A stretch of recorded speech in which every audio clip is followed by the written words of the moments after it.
The golden age of travel is officially here, but if you're over 65, the rules of the game just changed more in the last 6 months than they have in the last 20 years. If you've got a trip planned for 2026, the airport you walked through last year is not the same one you're going to encounter today.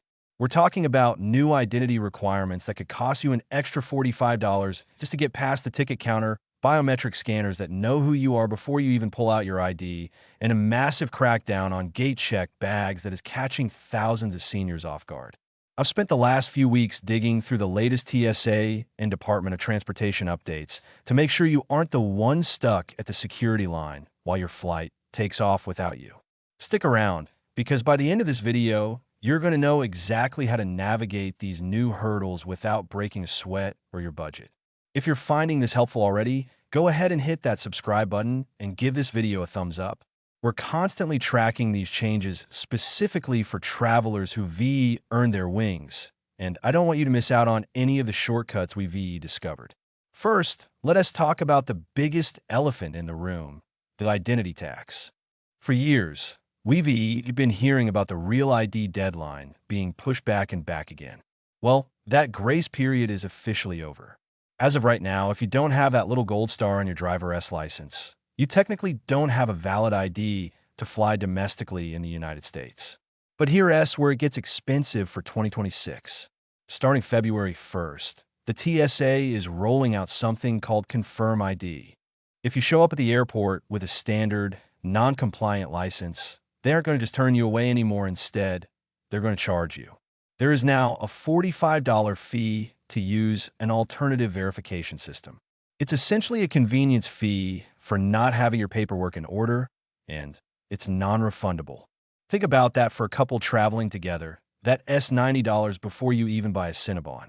If you haven't checked your wallet lately, do it now. If your license doesn't have that star, or if you don't have a valid passport or global entry card, you're going to be reaching for your credit card at the checkpoint. Second, we need to address the touchless revolution.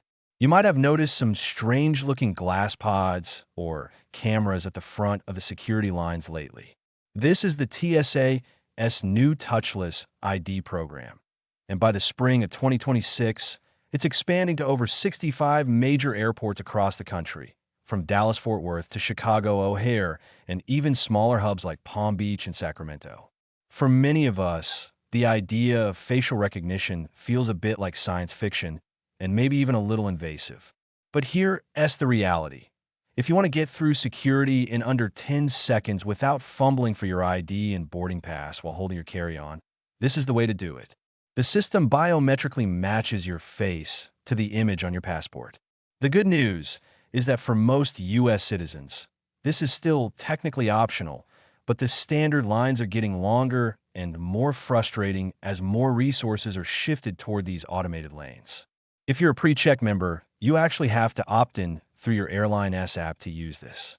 It's a bit of a digital hurdle, but once it's done, you just walk up, look at the camera, and keep moving. Third, there is a major shift in how we handle our shoes and electronics.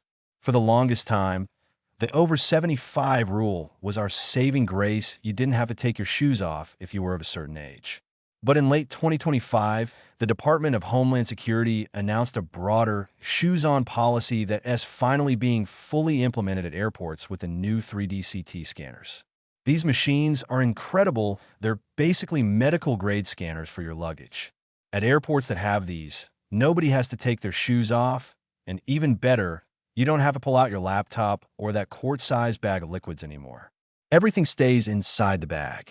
However, the catch is that not every lane at every airport has this tech yet. You might fly out of a high-tech terminal in Atlanta where you don't have to touch a thing, but on your return flight from a smaller regional airport, they might make you go back to the old school, take everything out routine. The key for 2026 is flexibility. Don't get comfortable just because the first leg of your trip was easy. I know some of this sounds like a lot to keep track of, but it's actually designed to make things faster once you're in the system. If you're worried about the technology or just want to make sure you're doing it right, please share this video with your travel companions or anyone you know who is planning a trip soon. The more of us who know the rules, the smoother the line moves for everyone. In just a second, We're going to dive into the new carry-on crackdowns and why the Jetway Jesus loophole is officially being closed, which is going to change the way boarding works for everyone.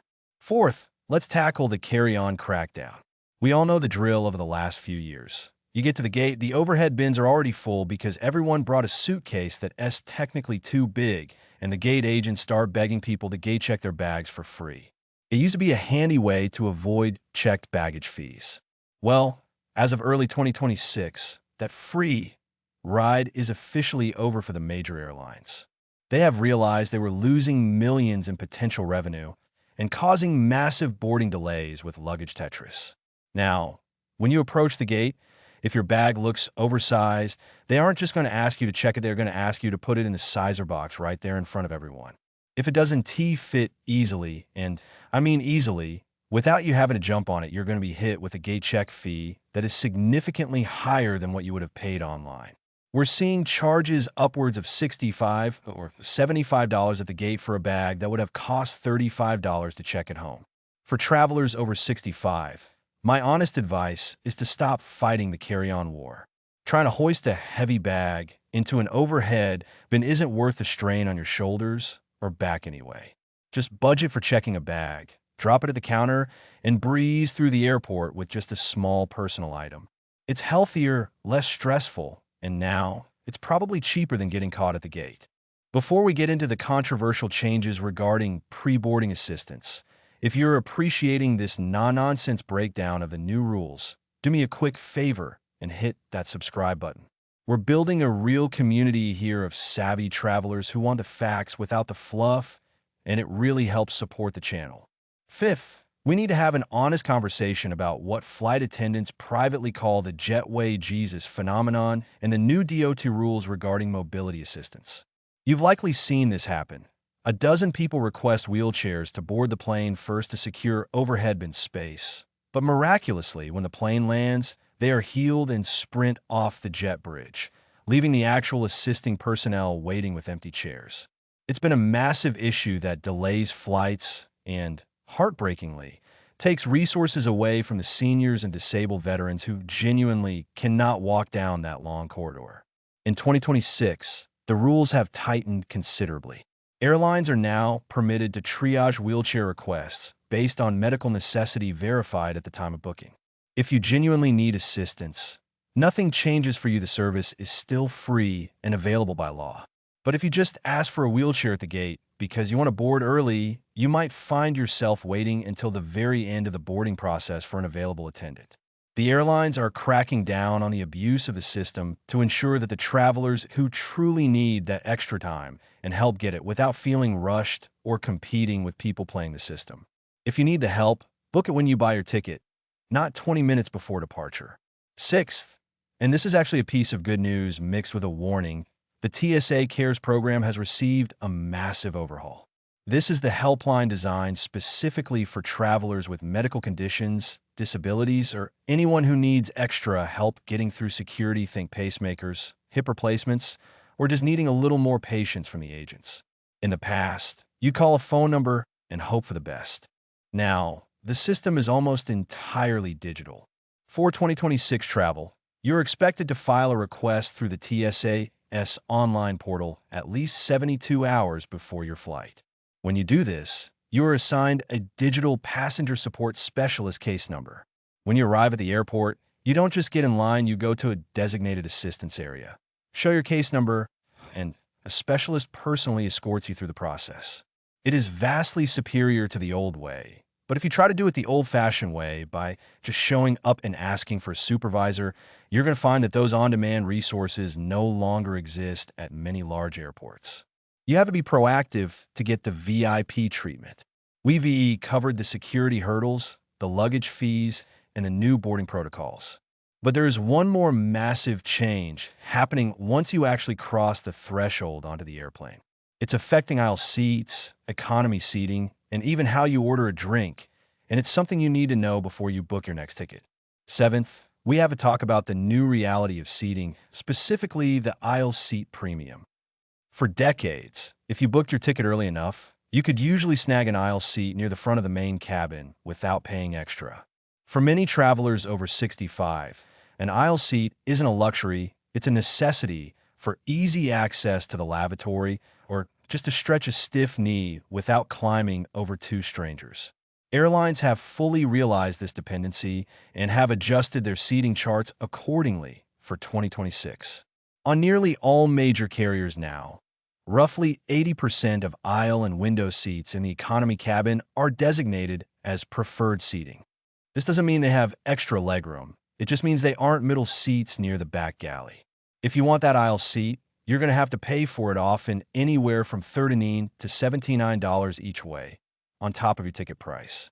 If you refuse to select a seat in advance because you don't want to pay the fee, the system will automatically assign you whatever is left at check-in, which in 2026 is almost guaranteed to be a middle seat. My advice is to factor this cost into your flight budget right from the start. Don't gamble on getting a good seat for free at the gate. Those days are gone. Secure your comfort when you book, even if it stings a little to pay extra for a standard seat. Eighth, you need to be prepared for the cashless cabin to become the app-only cabin. We've long known that flight attendants won't take cash for a snack box or a cocktail. But the new trend taking over in 2026 is removing the point-of-sale handheld devices entirely from the beverage carts in economy. On several major airlines, if you want anything other than the complimentary water or soda, you cannot order it verbally from the flight attendant. You must have the Airline S app downloaded on your phone, have your credit card preloaded into your profile, and order your items digitally through the in-flight Wi-Fi portal. The flight attendant S tablet then tells them who ordered what at which seat. I've seen so many seniors get frustrated because they see the cart coming, get their credit card out, and are told, "I'm sorry, you have to order through the app." If you aren't tech-savvy, or if your phone battery dies, you're out of luck for buying food on board. Before you leave home, make sure you have the airline's app updated and your payment method saved, so you aren't left hungry at 30,000 feet. If you think these tips could save a friend or a travel companion from a massive headache on their next trip, please take a second to share this video with them right now. They will thank you when they aren't stuck in a middle seat with no way to order a sandwich. Ninth, and this is vital for anyone connecting through massive hubs like Atlanta, Chicago, or Dallas, is the new door close protocol. In an effort to improve on-time departure statistics, airlines have adjusted the cutoff times for closing the aircraft doors. It used to be that if you arrived at the gate 10 minutes before departure, you could usually slip on board. The new standard operating procedure for 2026 is that doors close firmly 15 to 20 minutes before departure. And once that jet bridge door is closed, agents are essentially forbidden from reopening it, even if the plane is just sitting there. This means your connection times need to be padded. If you're over 65, and especially if you are relying on assistance to get between terminals, a 45-minute layover is no longer feasible. It's a trap. You need to book connections with a minimum of 90 minutes for domestic flights. It might seem like a lot of sitting around, but the stress of sprinting through a terminal only to find the door closed in your face isn't worth it. Give yourself the gift of time. Look, I know this feels like a lot of new hurdles. It seems like every time we get used to the rules, they change the game on us. But here is the bottom line for traveling in 2026. The system is moving toward total automation and self-service. The travelers who get punished are the ones who show up hoping things work the way they did 10 years ago. The travelers who breeze through are the ones who lean into the changes, get the real ID, download the apps, prepay for the seat you need, and stop fighting the carry-on battle. Travel can still be wonderful and golden. You just need access to the new playbook, and now you have it. I really want to hear from you down in the comments. Which of these new 2026 rules makes you the most nervous, or which one are you actually excited about? Let us get a discussion going down there, because we learn just as much from your experiences as you do from my research. And finally, if you haven't already, please join our community by subscribing and ringing that bell so you're the first to know when the next big travel update drops. Safe travels, everyone, and I'll see you in the next video.